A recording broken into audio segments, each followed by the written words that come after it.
I'm Tamara, and today I am going to walk you through everything that you need to know so you can make these adorable slider pencil cases. All you have to do is open up that zipper, pull down on the little side tabs, and you've got yourself a nice standing pencil case.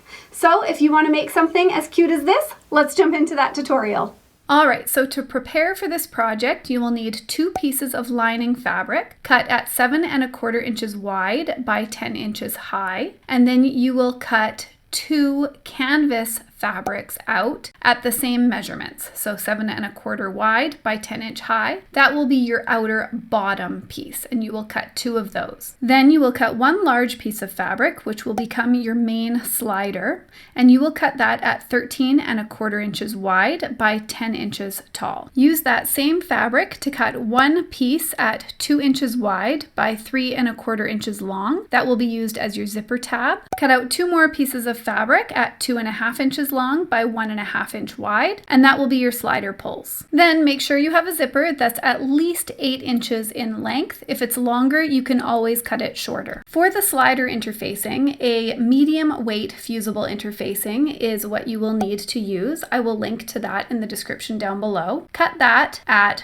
12 3/4 inch wide by 9 inches deep. Then for the base of your pencil pouch, you will need to cut out 2 pieces at 7 1/4 inches long by 5 inches wide, and they need to be a thicker interfacing, something that is a fusible stabilizer but is extra firm. What I used for this project in this video was actually a little bit too light. It's what I had at the time, but I will link to some much better options down below. A few other things that will help make this project a little bit easier, I will link to in the description down below. Some fabric glue will be helpful, as well as some marking pens or pencils, and a measuring gauge. And now it's time to start putting our pencil case together. So grab your larger piece of lighter cut interfacing and attach it to the back of your larger piece of fabric that will be your slider fabric. Make sure that it is centered on your fabric, as that will help later on. And then attach your thicker, smaller pieces of interfacing to the bottoms of your canvas fabric, which is the bottom of your pencil case. And of course, make sure you attach that to the back of the fabric as well.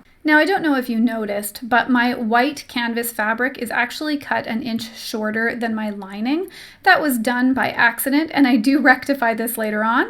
But just for the sake of showing you what to do next, I'm going to show you on this fabric. So imagine that it has been cut the same size as the lining. And now what you are going to do is you are going to make a mark on both bottom corners of your canvas. So make sure it's on the bottom portion, the portion where you attached your interfacing, and mark in a 1/2 inch on both sides. And then what you're going to do is you are going to draw a line from that marking all the way up to the top corner, and then you will cut away that excess fabric. You will do the same thing on your lining fabric as well. Once you have done this to all 4 pieces of fabric, next it's time to mark a 1 inch square marking on both bottom corners of all 4 pieces of fabric, and then cut that 1 inch piece of fabric away. And this is what your fabric should look like once you've finished these steps. And now it's time to attach our zipper tab to the back of our zipper. To do this, line up your zipper along the top of one of these pieces of fabric, and then measure around 3 inches away from the fabric, and that's how long your zipper should be. I wouldn't make it any longer. If it's a little shorter, that's totally fine. Once you mark where the end of your zipper should be, then just take it to your sewing machine and zigzag a few stitches across there so that it's firmly secure, and then you can cut the excess off the end. Then grab your zipper tab fabric and iron down around 1/4 inch on both of the shorter sides. Once that's ironed flat,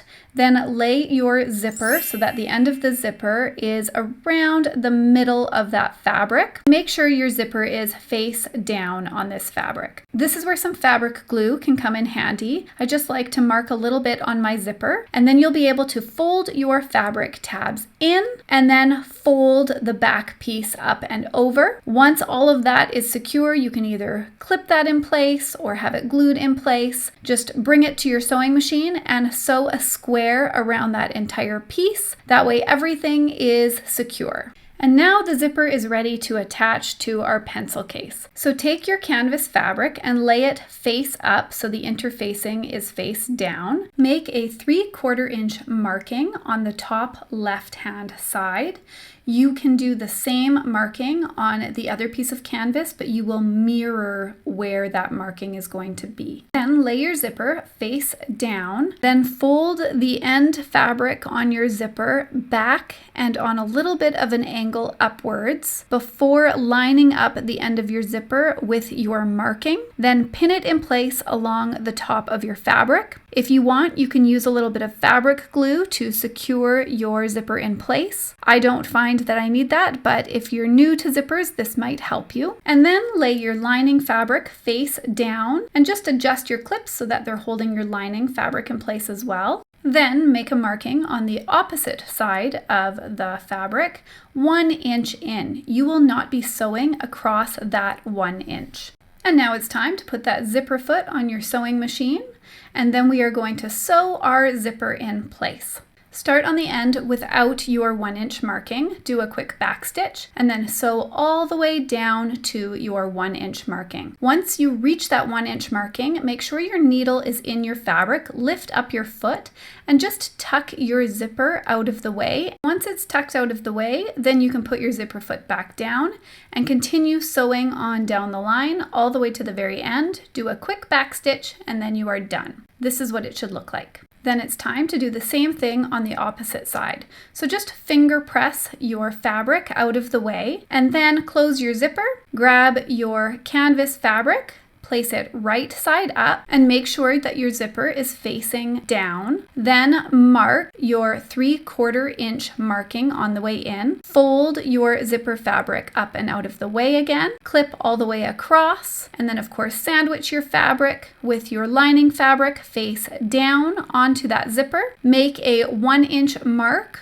into your fabric. I actually marked it on the lining, but in the end I sewed with my canvas side face up. So I made a 1 inch marking on my canvas side so that I knew where to stop. Bring it to your sewing machine and then do the same thing down that side as well. And this is what your zipper should look like. Now that all 4 pieces of fabric are attached to your zipper, it's time to clip around the entire outer edge. To do this, start by your zipper and fold the canvas fabric towards the lining and then clip that shut. Then you can clip around the entire project, marking about a 3 to 4 inch opening that you will not sew across, and tuck your zipper tail into the fabric so that you will also not be sewing over that, and then continue clipping all the way around your entire project. And then we are going to sew around the entire thing, excluding all 4 1 inch corners. Do not sew on those. Change back to your normal sewing foot, and this seam will be a 1/4 inch seam. Then sew around your entire project, remembering to do your back stitch when you start and when you stop. And of course, leave yourself that 3 to 4 inch opening so that you can turn your entire project right side out when you're finished. Leave those 4 corners alone and make sure your zipper is a little bit open so that you will be able to turn your entire project right side out. And now that we have sewn around our entire project, it's time to focus on our corners. So all 4 corners will be the same. You will line up the 2 outer seams, pinch them together, clip them in place, and flatten out that area. Then you'll be able to take it to your sewing machine and sew a 1/4 inch seam across that corner, creating a boxed corner. And of course, don't forget to backstitch when you start and when you stop. This is what your project will look like so far, and now it's time to turn the entire thing right side out. Now this part will be a little bit finicky because you're dealing with thick canvas and thick interfacing, but I promise you it will be worth it. Don't forget when you're turning it right side out to push out those corners with your fingers, and then it's time to sew that lining shut. So just find that opening, fold it inwards, a little bit of an iron will help, clip that opening and sew across it. Once you've sewn that lining shut, then you can just tuck it on inside your pencil case, and this is what it will look like at this point.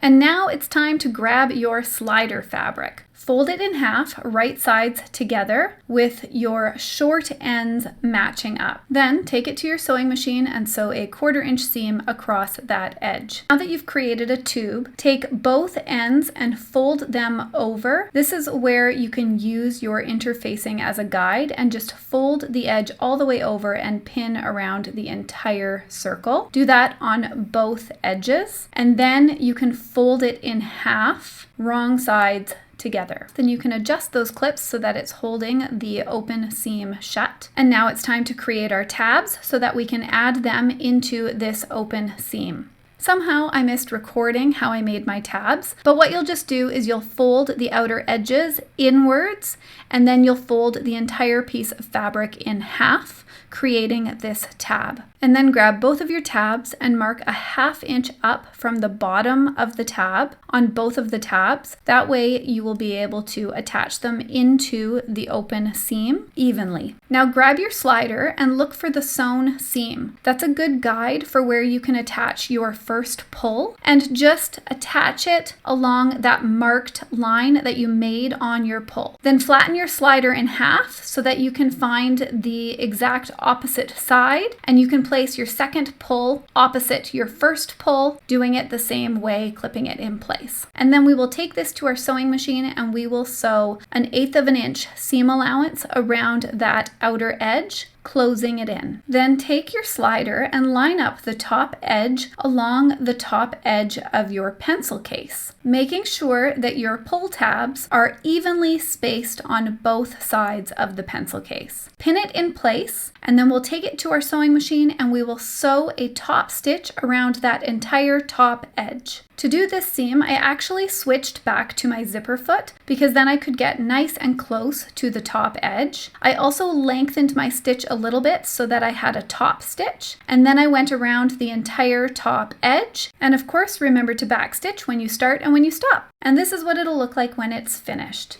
And that, my friends, is everything that you need to know so you can make your very own slider pencil cases. I hope that you enjoyed this tutorial. If you did, hit that thumbs up button. And as always, if you have any questions, leave them in the comments down below and hit subscribe for future tutorials. I'll see you next time. Bye for now.